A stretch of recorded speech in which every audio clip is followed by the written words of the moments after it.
You're listening to Cover Your Assets, a podcast that discusses the timely and significant legal issues faced by employers.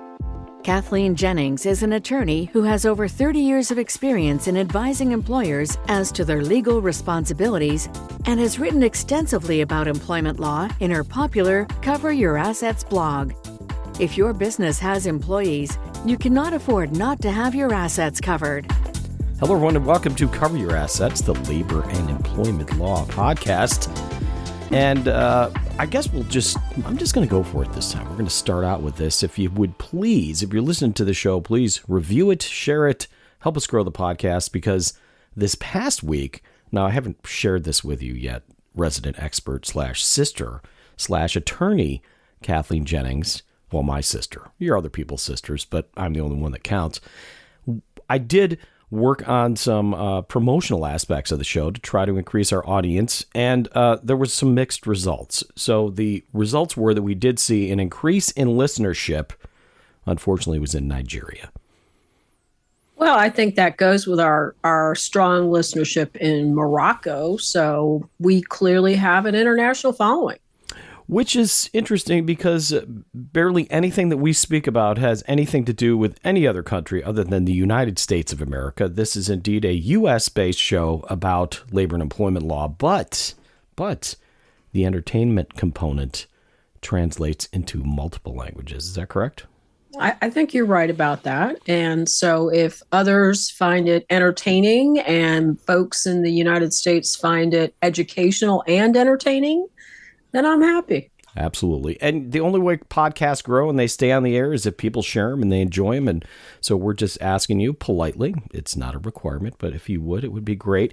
And today is a topic that I think is very timely. Most of our topics are, but this one is in particular. And it has to do with side hustles. I love that term, side hustle. Side hustles. Who came up with that, I wonder? It is a great and very descriptive term. Now, when I was a young man and you were a young lady, they used to have a disco dance called the hustle. Do you remember that? I do remember that. I could not do it, but I remember it was a thing. It was a thing, and I feel like the people that could do the hustle, because I was not in that category either, they were like kind of the cool people, and us people that couldn't do the hustle, we looked on and go, my goodness, why can't we do the hustle, but they could do the hustle? Well, that was really part of the disco era that our younger listeners have no idea how colorful and exciting that time in our history was. It really was. But let's talk about side hustles. And really, we have a changing workplace today because of the pandemic.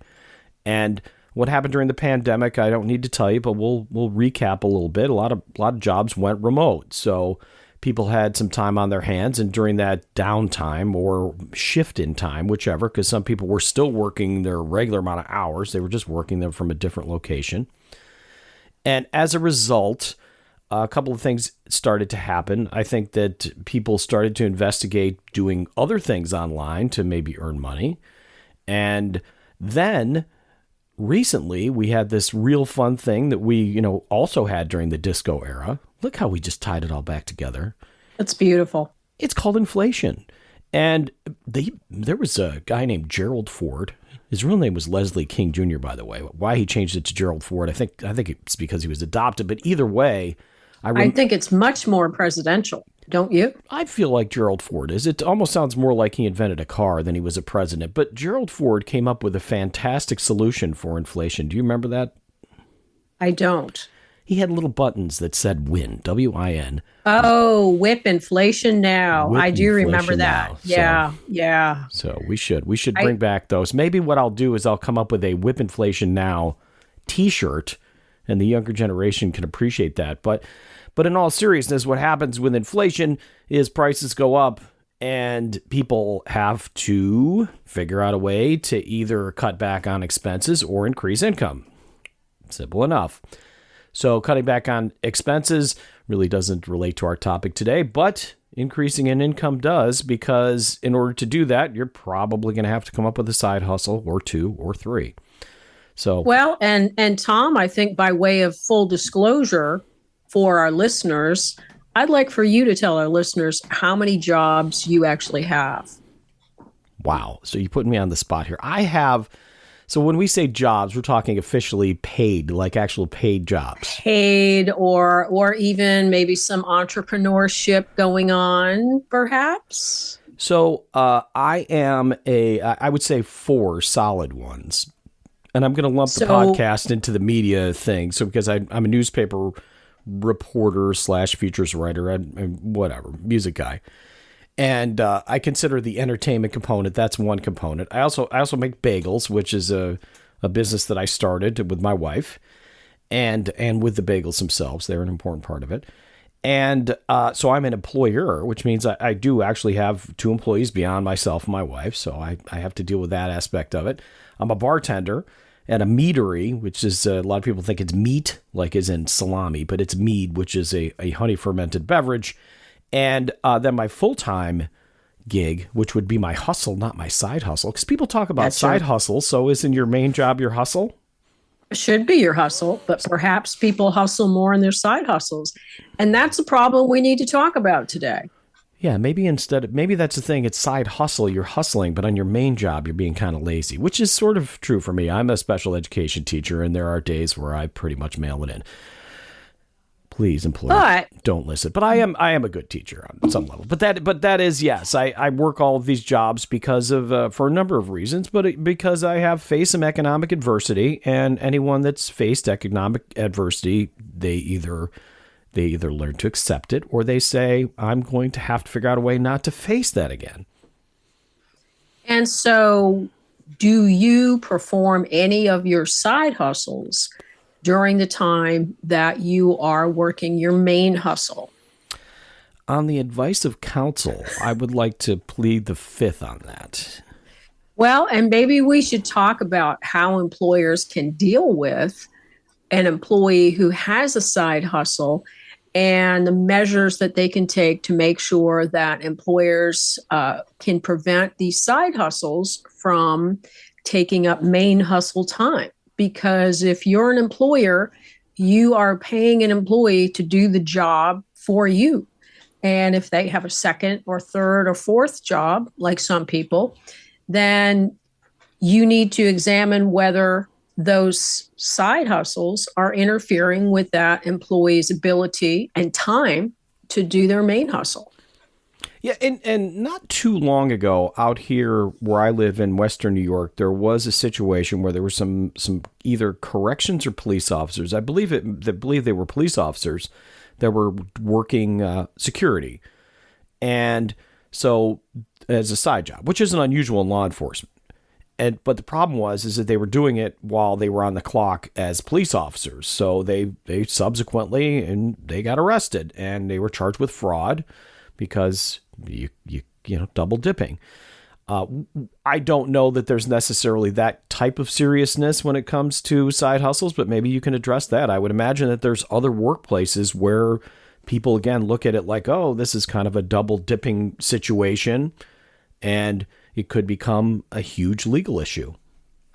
It could. An employer, as in the case you just talked about, could consider an employee working a second job during the time that they're supposed to be working their first job and they're on the clock and getting paid as a theft of time or theft of wages, because I would say the contract, although I use that not in the formal sense, but the agreement between an employer and employee is I will pay you in exchange for you performing work for me.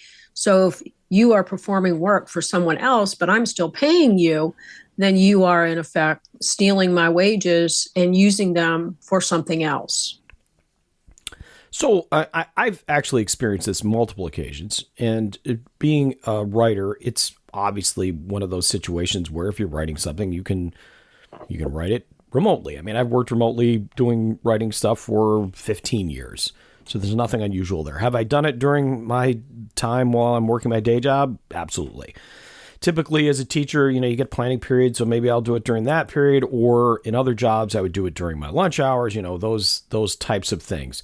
So, although on paper, I would say those are situations that certainly can be bad, but aren't we really talking about stuff today that severely interferes with one's ability to do their job. Like I can't imagine that there aren't people that do something along the lines of what I'm doing, maybe again on their lunch hours or on their breaks or anything like that. And maybe that dips into their productivity. But I think it really comes down to, how much do you want to enforce it? Because since this is the reality of the workplace, you can set the expectations like we've talked about on other episodes when it comes to other situations, but you can also create yourself a whole pile of problems if you just come down on people just to come down on people. You can. And in this job market, as we've talked about on other podcasts, there's a shortage of good workers. And so if you have good workers who need to work more than one job to stay ahead of inflation or support their family or whatever they need the money for, then you need to come up, first of all, with a policy, a written policy about side hustles or moonlighting or work outside of the main job, whatever you want to call it. But the best thing to do would be think about what is our policy? Do we allow our employees to work a second job at any time, or do we prohibit it all the time? Some states may even not allow such a policy of absolutely no moonlighting to happen. And if you have that kind of policy, I think as a practical matter, people are just going to sneak around. So you may be better off having a policy that allows employees to work a second or third job, but ask them to disclose that job to you so you can make sure that they're not working for a competitor or working in a job that somehow conflicts with their main job, or perhaps could put them in a situation of a conflict of interest.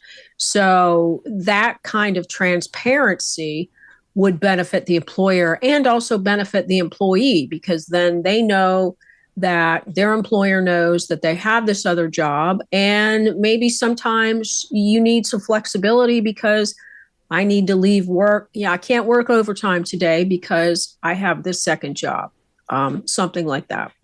You bring up a lot of great points. And I think the proactive one is the proactive approach, I should say, really just at the front end, instead of coming off as like, oh, you can't do this, you can't do that. At the very least, you just say, look, if you have another job, just let us know what it is. And there are situations where maybe employees don't understand that there is a conflict of interest, but that could be very serious. And I know when I worked in sales, and this was a huge issue, because those worlds can kind of cross over. So here's the thing. So I'm meeting with you in your law office to sell you widgets, and it turns out that I also sell pens. And while we're going over the business of the widgets, I say, oh, by the way, on the side, I have a little pen business. Would you like to buy some pens? So now you're going to create a problem where the only reason I'm in front of you is because of my day gig, but yet now I'm trying to hustle you for my side hustle. And it's not a good thing to do. But I think on some level, the employer needs to really set the rules up front, saying, look, if you're going to meet with a person and you're going to sell them anything, then you're selling them our stuff. If you somehow meet them out at a bar and you're having drinks with them, you can try to sell pens to them. But even then, I don't think that's a good idea. No, I don't think it is. And so that's why it's better for everybody to just have it out in the open as to what the employee is doing for the side hustle to make sure that they don't get into a conflict situation.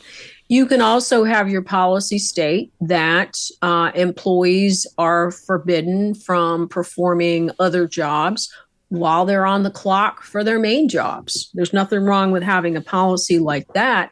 And in some cases with employees working remotely, what employers are doing, and we've talked about this in another podcast, is employers are monitoring employee productivity, keyboard strokes, and things like that in order to ensure that employees are not working other jobs or jobs other than their main jobs. So if you have a policy that prohibits employees from working a second job while they're on the clock, and you're using monitoring to do that, make sure you update your monitoring policy as well so that employees are on notice as to what they can expect to be monitored. So this brings up a question that I have.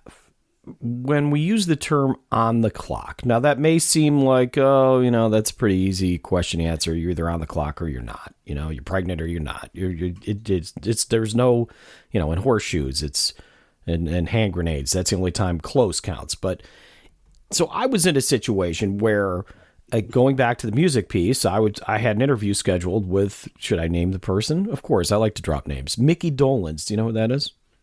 From the Monkees, yeah, of course. Mickey Dolenz and the Monkees. So Mickey Dolenz set up an interview with me, and I did the interview while I was working another position. I did it out in the parking lot on my lunch hour.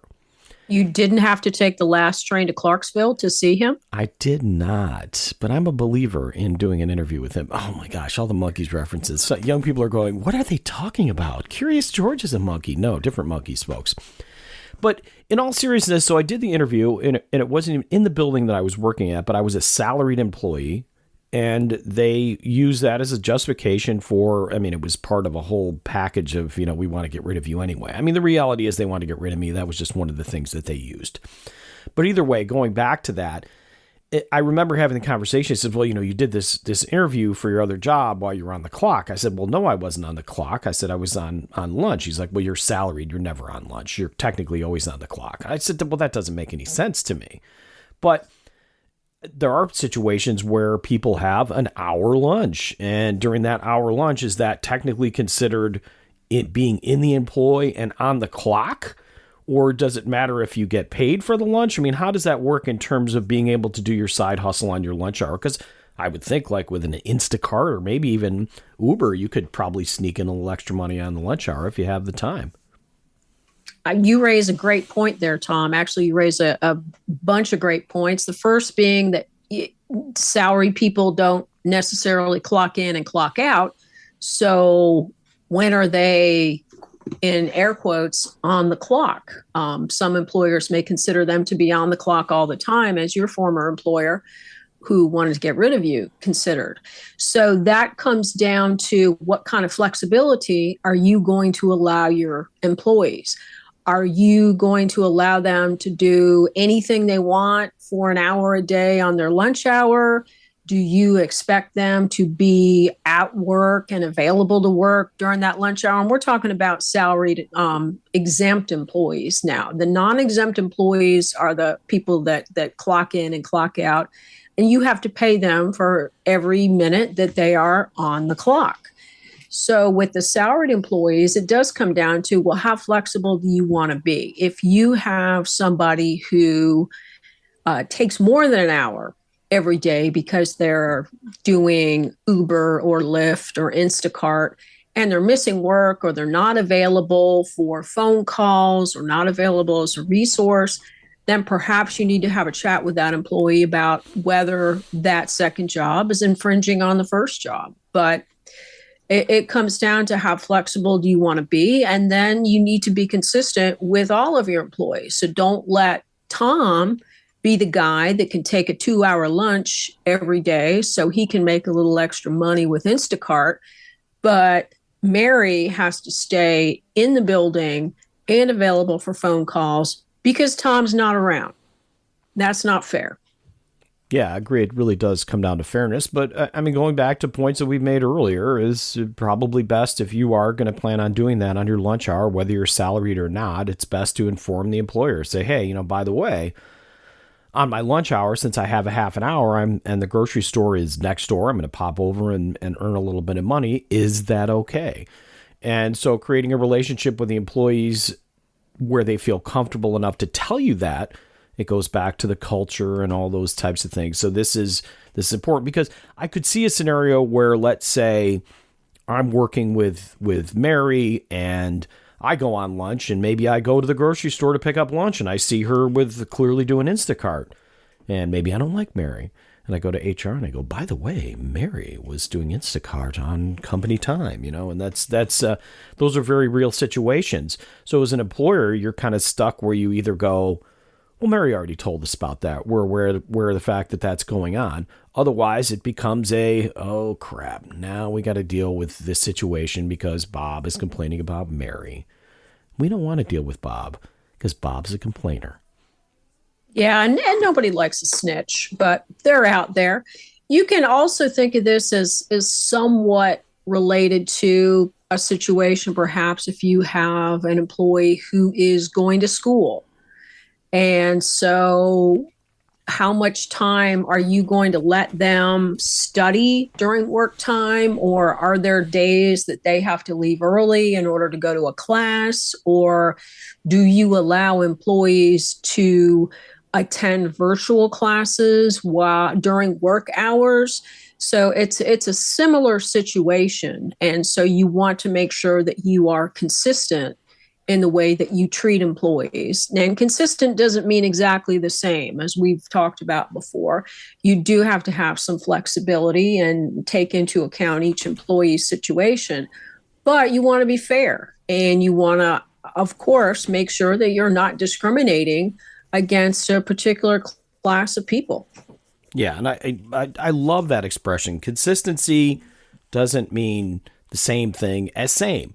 Everybody has different situations. And when you have that flexibility, it helps with the culture. Now, I just had a situation not but last week at my current employer, and I'm a teacher, so this didn't apply to me because honestly, and I don't have to say this because my boss will never listen to me on this podcast, but she's a great boss. She's always been really flexible for me, and the teachers, we get treated fairly well, at least in my mind. There's always people that complain and thinks that things could be better, and they could be. I mean, they could double my pay, which would make things better. Point being, this person was in a department.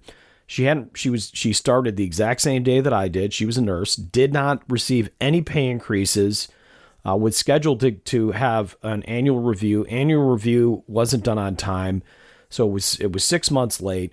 Then they had to do retroactive pay. That they dragged their feet on that for 2 months. And then the final straw was, though, she went to her supervisor and said, I need to take some additional nursing classes to go from, I don't know, LPN to RN, whatever the step is in terms of nursing. And I apologize to all you nurses out there for not knowing the exact progression in terms of nursing.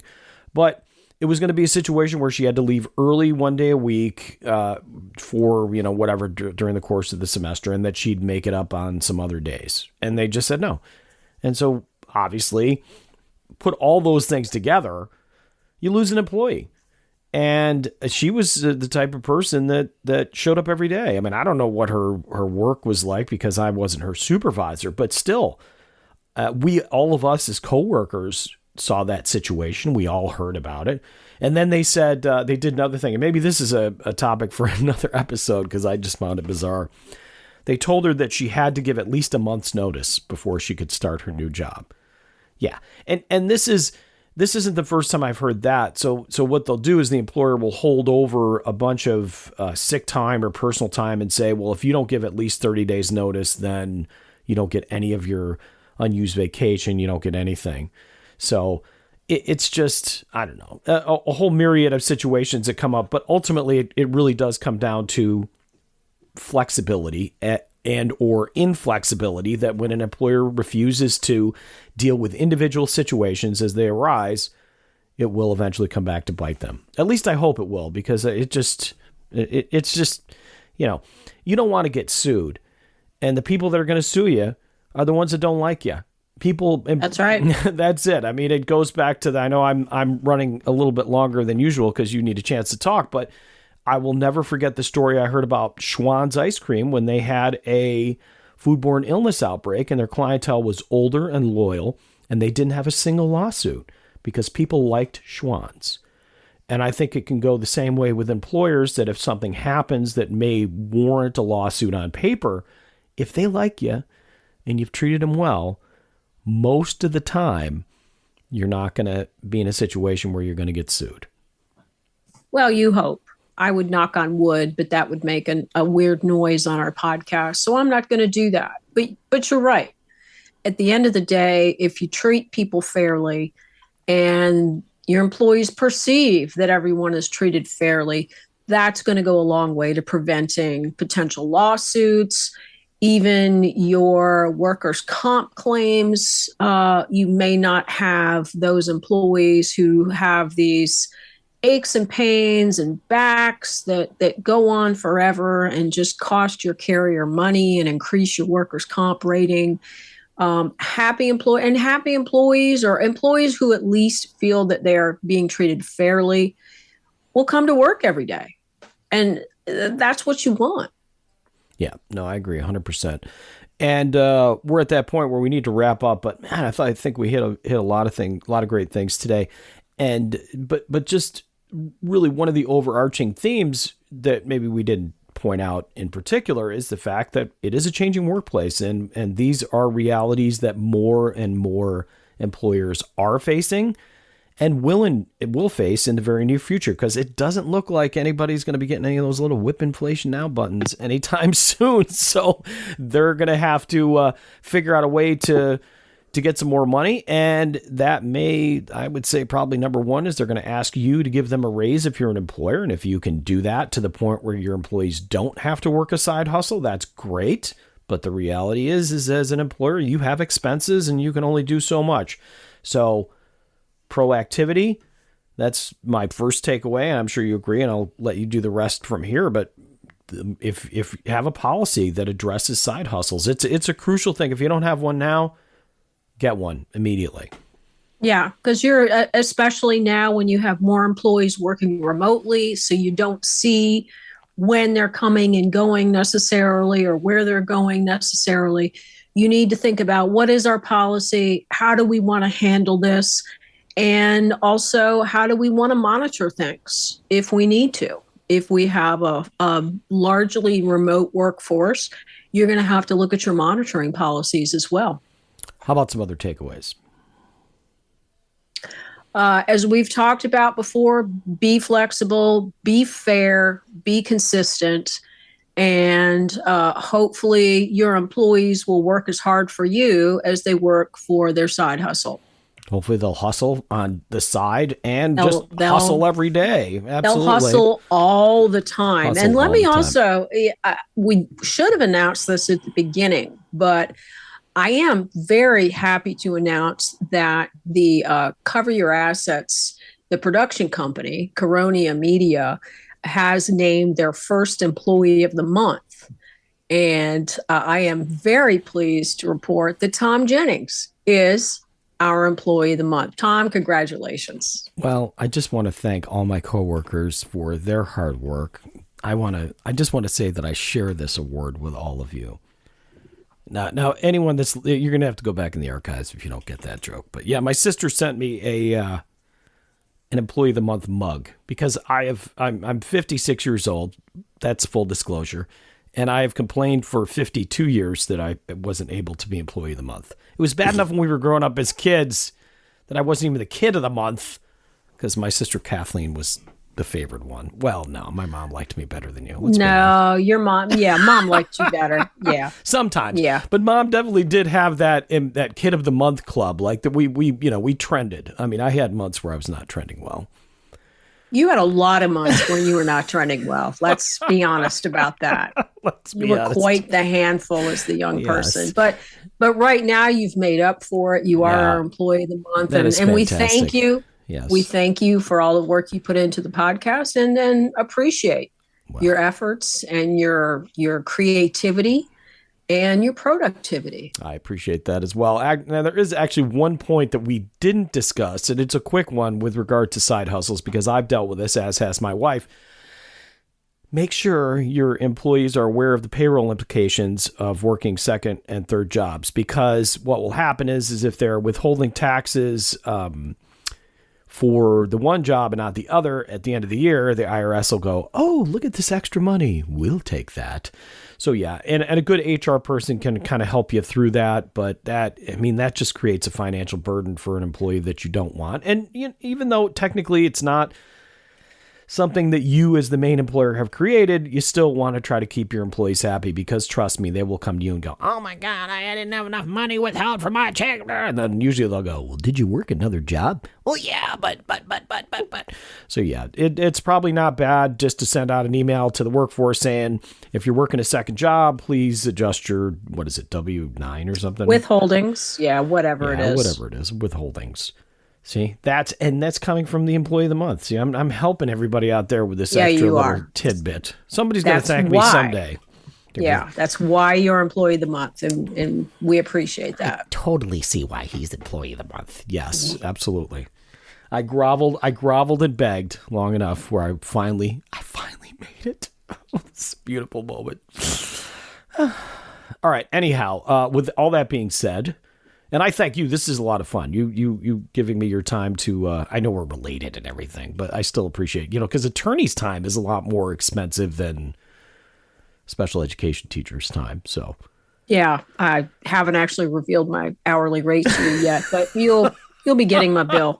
All right, great. All right, contact information for you. Shoot me an email at kjj@wimlaw, WIMLHW.com. Let us know how much you enjoy our podcast. And please, if you have any ideas for future podcasts, let us know. Absolutely. All right. And I will do the sign off this week. I want to thank you very much for listening everywhere in the world, whether it be Nigeria, Morocco, Oakfield, New York, or Savannah, Georgia. Well, actually, what's the proper Pembroke, Georgia? Pembroke, Georgia. We appreciate you listening. And if you're related to us and that's the only reason you're listening, we appreciate that too. We don't care. We just like it when people listen to us. So until next time, this is Thom and his sister Kathleen saying, remember to cover your assets.